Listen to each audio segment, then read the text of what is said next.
Hey guys, and welcome to another episode of Fishing with Big D.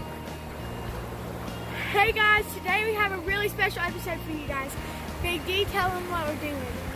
So today we're in a location we've never been before. We're here to learn how to trout fish with fly fishing gear, something we have never done before. We're really excited in doing this, and we are here in Cherokee, North Carolina. It is a beautiful place. If you've never been, I truly recommend you come here, take a trip. We've done this as a single day trip. It is beautiful mountain areas next to Indian reservations. It is beautiful. The waters are very clean looking, pristine, and I am super excited about what today's episode might hold. So stay tuned guys. Hopefully we will get some monsters in the net and have a very fun-filled educational experience to share. Stay tuned.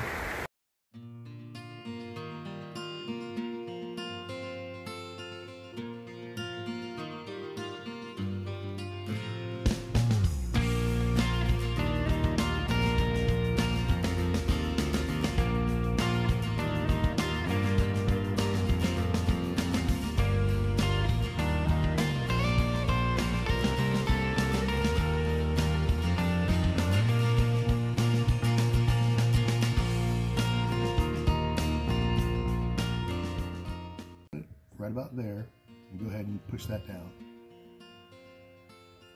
Okay. All right, so you're about there.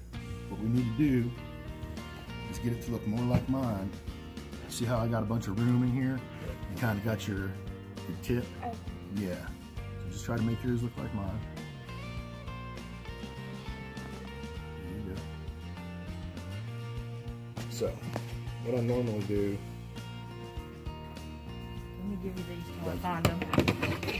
I'll cut it clean in.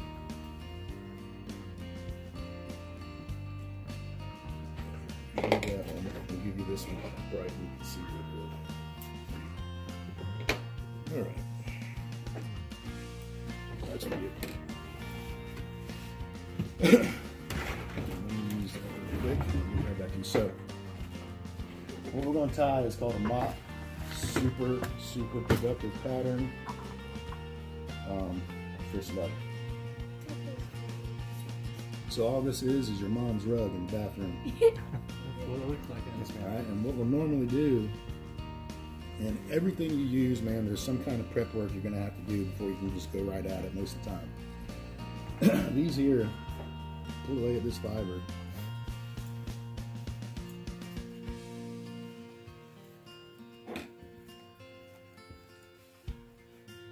And you'll expose those main kind of threads, and that's what we want. Those main threads exposed. You got it good, but I'm gonna come up and you pinch it tight and just kind of clean off the end. See how that exposed those like that? Most of them have 2. This one's got 4.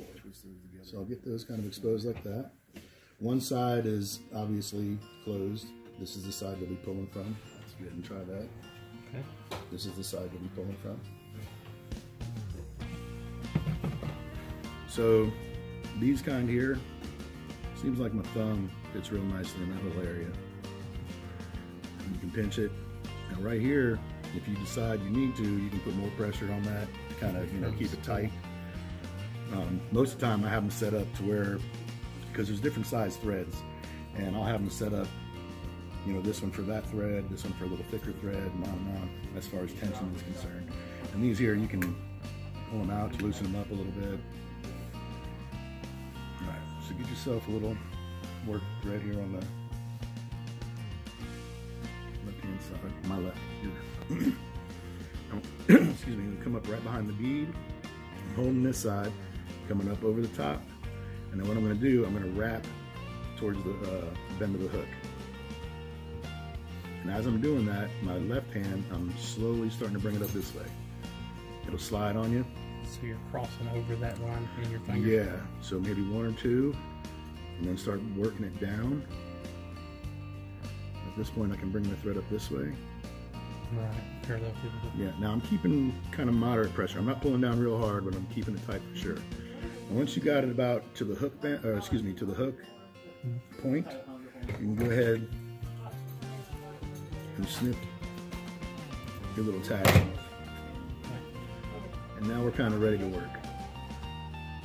So I'm going to come down almost to the hook bend and then back up. See how he's moving that up to the... He's scaring me. So switch hands.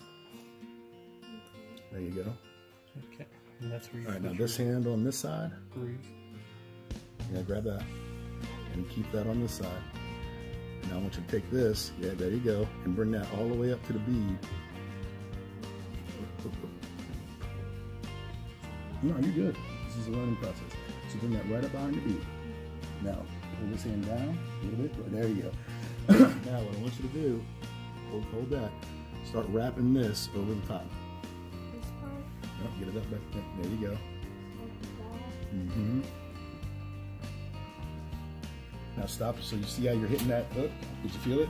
Right about there is a good place to stop. And you go ahead and trim your tag. That loose thing. Yeah, you can let that hang. There you go. You good? I think so. Does that look good? Yep. Alright, so now we've got these little tips exposed. What we want to do is put those right up next. You see how I'm overlapping the bead with it? Because I want the bulk of that right behind the bead, like the thick part. So I'm going to put it as close to the bead as I can get it. So you're going to want to grab it with your left hand and the sprays. There you go, yeah, and orient them towards the top.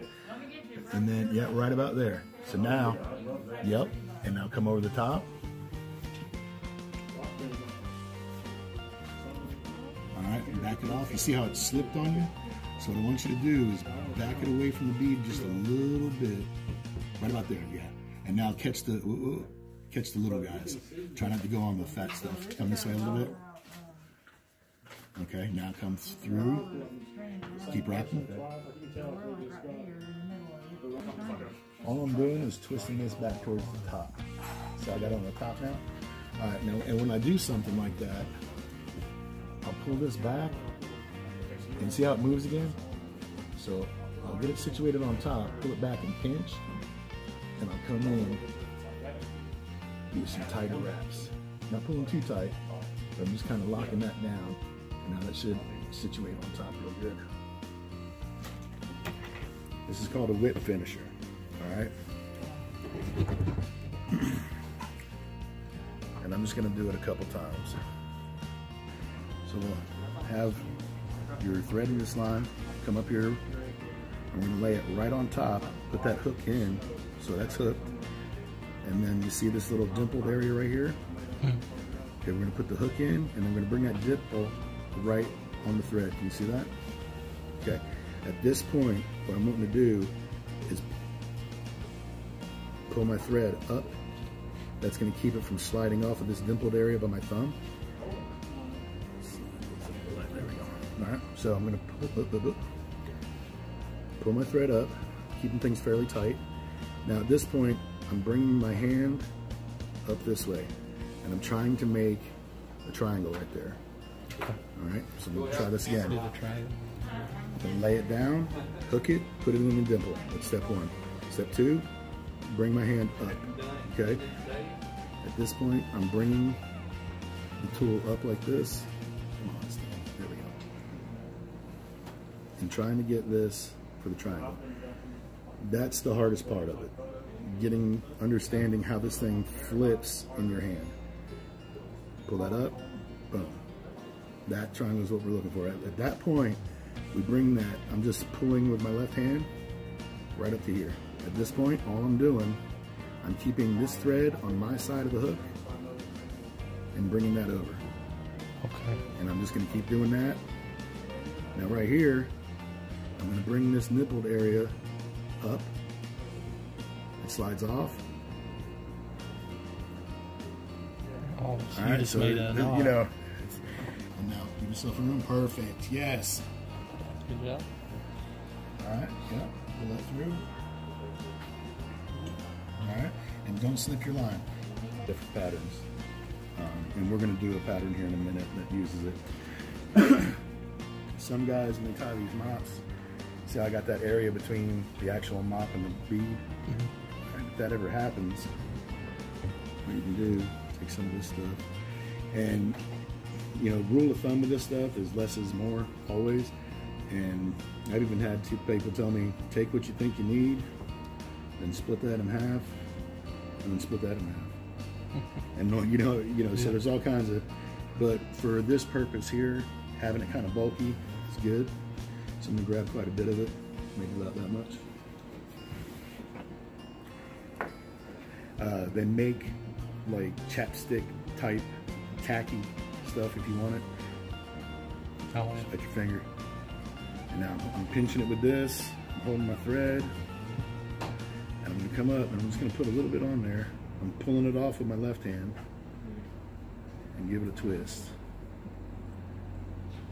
Oh, okay. See how that starts? All I'm doing is going like that, right, Chandra? Twisting it, and I'm pinching and I'm twisting. And what you want to try to avoid is you don't want to put some up here and then come way down here and do it. You want to work your way down and keep that noodle tight. So I'm making it tight there, working my way on down and staying tight. You'll see where it starts getting thin, a little more up, pinching it.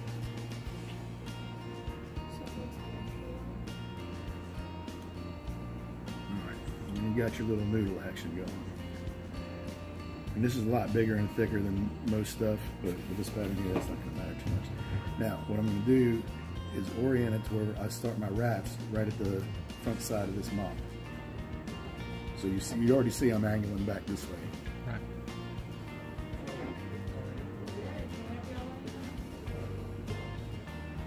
Now I'm just wrapping forward.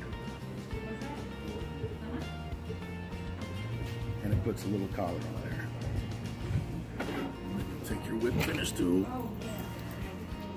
on top, come up, flip and turn, get my triangle, bring that there. Now you see how I got a big triangle? If you get all up in here, you're kind of jacking yourself up and things can happen. So you want that triangle to be about like that right there. There we go. All right, so yeah, give yourself a little room to work.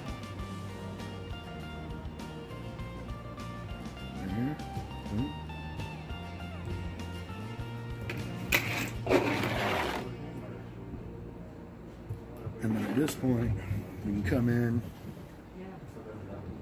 scuff that up. Usually I'll use like, I'll take a popsicle stick and put the hard part of Velcro on it, and then just scuff that up a little bit, and you see those fibers start to come out.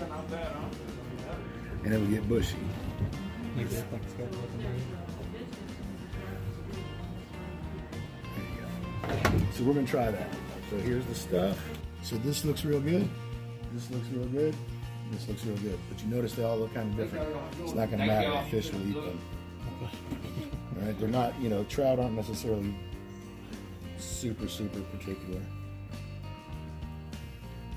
Now what did you call this kind of lure? So this is a mop fly, man. This is super popular. And there's a lot of different ways you can tie this. When I tie them, I'll put lead on the hook first and really get it heavy. So in fly fishing, the fish are either in one of three spots. They're either hugging the bottom, or they're suspended in the middle, or they're close to the top. And it all kind of weather, temperature, sun, light, bugs, all that'll play into where they're kind of hanging out. Majority of the time, they're on the bottom into that middle section. So what we want to do a lot of the times, we nymph a lot. We do dry fly fishing, but it's really got to, for me, it's really got to be, oh wow, they're eating dry flies, let's go ahead and switch over. Other than that, I'm usually indicator fishing with nymphs, stuff like this, underneath the subsurface, underneath the water.